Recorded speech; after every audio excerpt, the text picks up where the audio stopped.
आज हम लोग बात करेंगे कि जो MI, TCL, रेडमी, नोकिया ये सब के जो बोर्ड आ रहे हैं वो एक्चुअल में उसमें आप देखोगे कॉमन फॉल्ट देखने को मिल रहा है आजकल के समय में।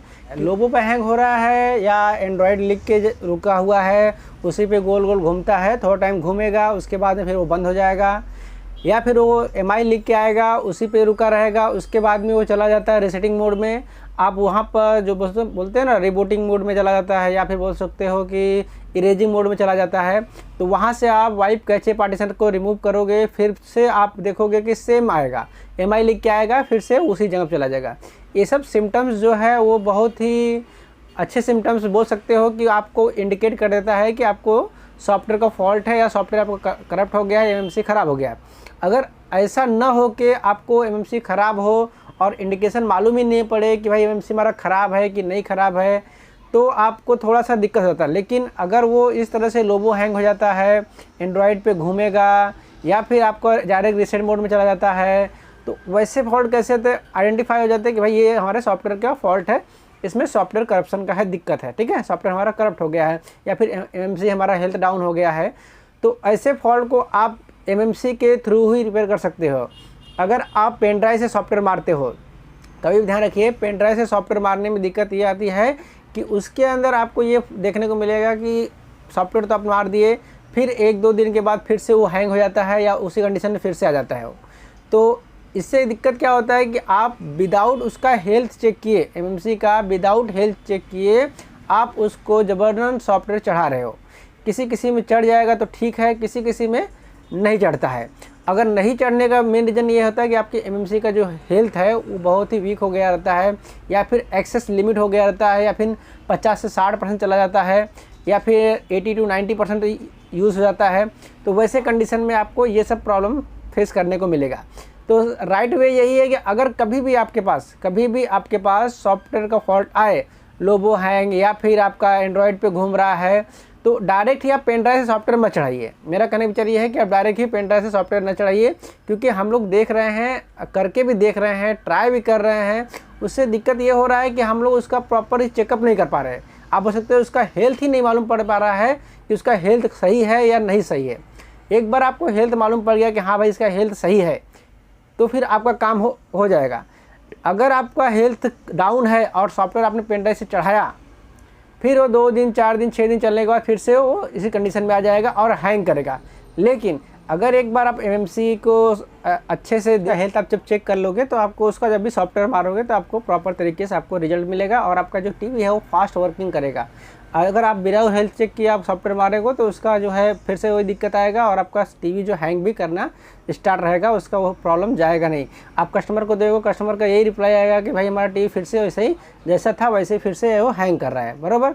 तो वो क्या होता है कि उससे बहुत ज़्यादा आपको तकलीफ़ होगा कि भाई ये फिर से आ गया है, फिर से दिक्कत आ गया यही फॉल्ट के लिए, फिर से आप पेन ड्राइव से सॉफ्टवेयर मारोगे तो आप हेल्थ तो उसका चेक नहीं किए, तो फिर से वो दिक्कत वही आएगा।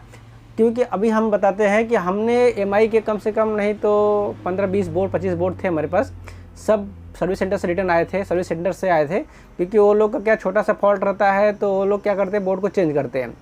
तो जितने भी बोर्ड मेरे पास आए थे MI वाले, MI के, Xiaomi के, तो तब डबल रैम वाले थे। तो आपको मैं बोर्ड दिखाता हूँ, देखिए ये वाले बोर्ड भी हो गए और दूसरे भी बोर्ड थे।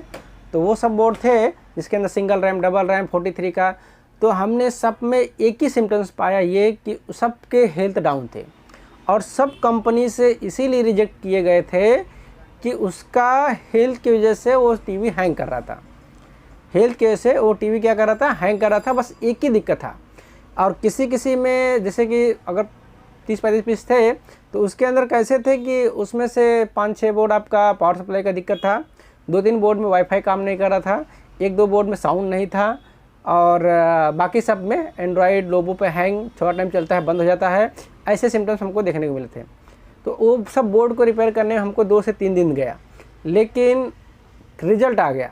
रिजल्ट ये आया कि हमको कम से कम नहीं तो 2 या 3 बोर्ड नहीं बने थे, बाकी सब के सब बन गए। ओके, तो ऐसे इसीलिए मैं आपको बता रहा हूँ कि जब भी MI का सेट आएगा, MI के सेट के अंदर हमने इतने प्रैक्टिस कर लिए कि उसका सिस्टम IC तक गया रहता है तो भी हम लोग चेंज करते हैं। आपको मैं दिखाता हूँ, देखिए ये इसका सिस्टम आईसी है, ठीक है।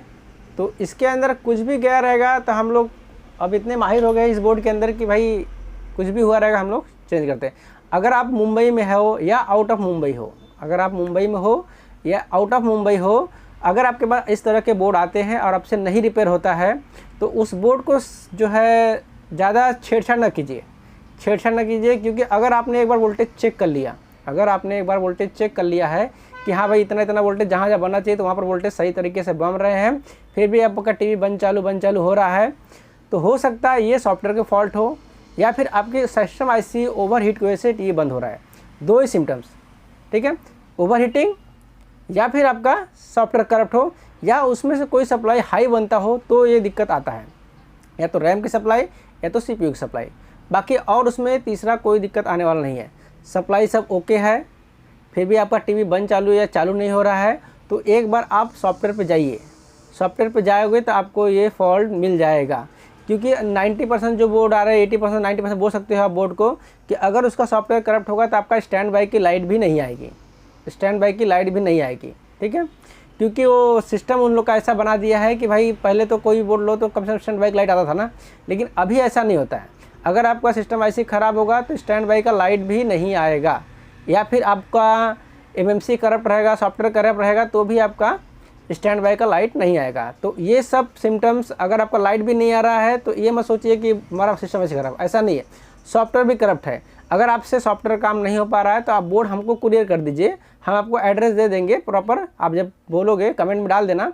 अगर आपको कुछ दिक्कत आता है सॉफ्टवेयर के रिलेटेड या फिर आपके हार्डवेयर के रिलेटेड कोई दिक्कत है तो मैं आपको कमेंट डालिए, मैं आपको नंबर दे दूंगा। आपका जो बोर्ड है वो सीधा ही कुरियर कर देना हमको, हम आपको एक दिन के अंदर, एक दिन मतलब जितना समय लगेगा आने में वो समय प्लस उसी दिन आपका बन जाएगा बोर्ड और उसके नेक्स्ट दिन आपको बोर्ड कुरियर हो जाएगा। ज़्यादा ज़्यादा आपका डिस्टेंस आपसे 1-2 दिन में आपको बोर्ड आपको घर तक मिल जाएगा। तो आपको ज़्यादा कुछ करना नहीं है। अगर आपके पास सिस्टम है तो आप रिपेयर कीजिए, नहीं सिस्टम है तो मुझे भेज दीजिए, मैं आपको रिपेयर करके बोर्ड को दे दूँगा, ठीक है। अगर आप मुंबई में रहते हो तो मुंबई वाले के लिए ईजी है कि आप लेके आइए आपके लोकल में, मतलब हम लोकल में ही आपके हैं तो आप लेके आइए, हम आपको रिपेयर करके बोर्ड दे देंगे। सर्विस चार्ज एकदम कम से कम रहेगा, ओके। तो आपका काम हो जाएगा। जैसे कि आप बोर्ड लेने जाओगे तो 2000, 3000, 2500, 4000 का जैसे बोर्ड रहे उस हिसाब से इसका प्राइस भी लगता है, तो आपको बोर्ड का पैसा पूरा का पूरा बच जाएगा, ठीक है। बहुत ज़्यादा पैसा बचेगा आपका और काम आपका एकदम सही से हो जाएगा। तो आपको ज़्यादा मेहनत भी नहीं करना पड़ेगा, यहाँ वहाँ भागना भी नहीं पड़ेगा। नहीं तो बोर्ड लेने जाओगे तो फिर कहीं कुछ ना कुछ फॉल्ट आता है तो उसमें दिक्कत हो जाता है, ओके। तो आपका ही बोर्ड बना के ले लीजिए, आपका ही बोर्ड बन जाएगा, आप ये ध्यान रखिए, ठीक है। एमआई के बोर्ड के अंदर आप ज़्यादा छेड़छाड़ न कीजिए। एमआई क्या, टीसीएल हो, नोकिया हो, कोई भी बोर्ड होने दो, ठीक है। तो वो सब बोर्ड आपको सॉफ्टवेयर का फॉल्ट रहेगा तो रिपेयर करके आपको मिल जाएगा, okay. Thanks for watching my video.